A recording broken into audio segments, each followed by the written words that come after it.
గంటల తరబడి ప్రజలు లైన్లో నిలబడి అప్లై చేసుకున్న దరఖాస్తులను అపహాస్యం చేస్తున్నారు అధికారులు. పథకాలు వస్తాయని ఎంతో ఆశగా అప్లై చేసిన దరఖాస్తులు అపరిచితుల చేతుల్లోకి వెళ్తున్నాయి. ఇప్పటికే ప్రజాపాలన దరఖాస్తులు రోడ్లపై దర్శనమిచ్చిన ఘటన మరువక ముందే తాజాగా కుత్బుల్లాపూర్లో మరో ఘటన చోటు చేసుకుంది. అప్లికేషన్ల కంప్యూటరీకరణను ప్రైవేటు వ్యక్తులకు అప్పగించడంతో ఇళ్లకు తీసుకెళ్లి ఆన్లైన్ చేస్తున్నారు పలువురు విద్యార్థులు. ప్రజల డేటాకు ఏమాత్రం భద్రత లేకుండా చేసేలా ఉన్న ఇలాంటి నిర్ణయంపై ప్రజలు మండిపడుతున్నారు. అప్లికేషన్లను ఇలా బయటకు పంపడంపై మున్సిపల్ అధికారులను వివరణ కోరినప్పటికీ వారి నుంచి ఎలాంటి స్పందన రాలేదు. సమాధానం దాటవేసేందుకు అధికారులు ప్రయత్నించారు.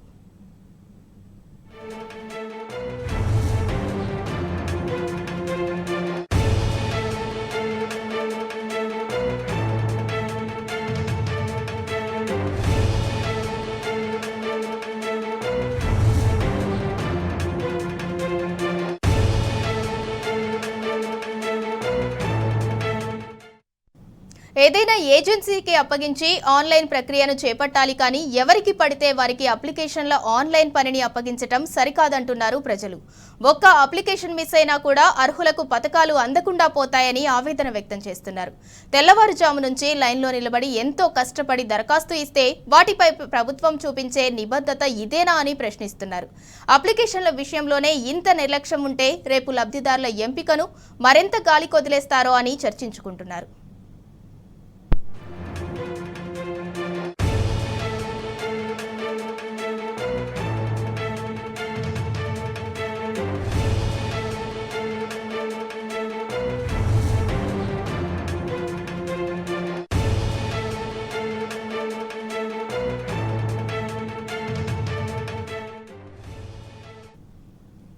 ఇక ఇదే అంశంపై మరింత సమాచారం మా ప్రతినిధి గణేష్ అందిస్తారు.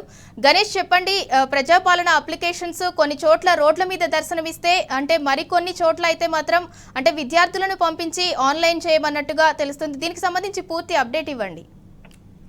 సిల్లురా, అభయహస్తం ఏదైతే 5 గ్యారెంటీలకు సంబంధించిన ఫామ్స్ ఉన్నాయో అన్ని కూడా రోడ్డు పాలు కావడం జరిగింది. నిన్న బాలానగర్ ఫ్లైఓవర్ లో హైత్నగర్ డివిజన్ కి సంబంధించిన ఫామ్స్ దర్శనమిస్తే ఈ రోజు కుత్బుల్లాపూర్ లో మరికొన్ని అభయాస్థానికి సంబంధించిన ఫామ్స్ అన్నిటి కూడా రోడ్లపైన ప్రత్యక్షం కావడం జరిగింది. ఎంతో ఆశ కొద్దీ ఇప్పటి వరకు నమ్మి 6 గ్యారెంటీలను నమ్మి కాంగ్రెస్ ప్రభుత్వానికి ఓటు వేయడం జరిగింది.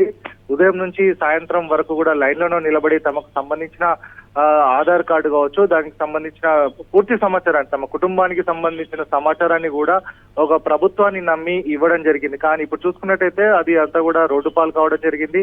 తమకు సంబంధించిన స్కీమ్స్ వస్తాయో లేదో దేవుడేరు, కానీ ఫస్ట్ మాత్రం తమకు సంబంధించిన డేటా అంతా కూడా ప్రైవేట్ ఏజెన్సీలకు కావచ్చు ఏదైతే ఇంకా ఇతర వ్యక్తులకు వెళ్లడం ద్వారా కూడా తాము ఇంకా ఇబ్బందుల పాలవుతామనేది కూడా ప్రజల్లో ఇప్పుడు నెలకొని ఉంది.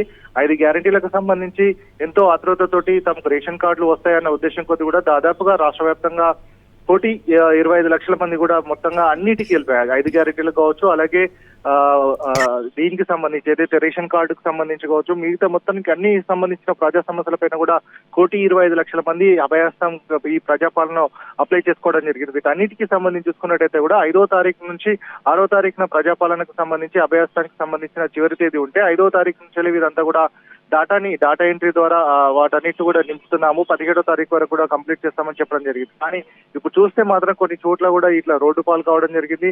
తమకు ఏదైతే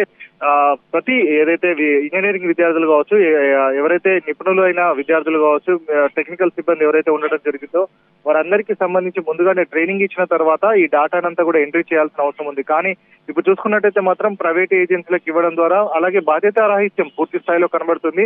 అధికారులు ఎవరైనా సరే ఒక సంక్షిప్తమైన సమాచారం కాబట్టి వారికి సంబంధించి ఎవరినైనా సరే తోడుగా ఆఫీసర్లను ఇచ్చి పంపించాల్సి ఉంటుంది. కానీ ఇట్లా పంపించడం వల్ల ప్రజలకు సంబంధించిన సమాచారాన్ని అంతే కూడా ప్రైవేట్ వ్యక్తుల చేతుల్లో పెట్టడం జరుగుతుంది. దీనివల్ల రేపు ఏ విధమైన సమస్యలను ఎదుర్కొంటామో అని చెప్పేసి ప్రజలు కూడా తాము సమస్యలు ఎదుర్కొంటామని కూడా కొంత ఇబ్బంది పడుతున్న నేపథ్యం కనబడుతుంది. కొంతమందిని ఏదైతే రోడ్డు పాలైన ఆ అభయహస్తం ఫామ్స్ లో ఉన్న నంబర్లకు వాళ్ళు కాల్ చేస్తే తాము అప్లై చేసుకున్నామని చెప్పిన సందర్భం కనబడుతుంది. కానీ తమ అప్లికేషన్ ఫామ్ హైత్నగర్ లో ఉంటే కుత్బుల్లాపూర్ లో కావచ్చు, బాలానగర్ లో ఎట్లా ప్రత్యక్షమైందని కూడా అక్కడ ఉన్న ప్రజలు కూడా ఆవేదన చెందడం జరుగుతుంది.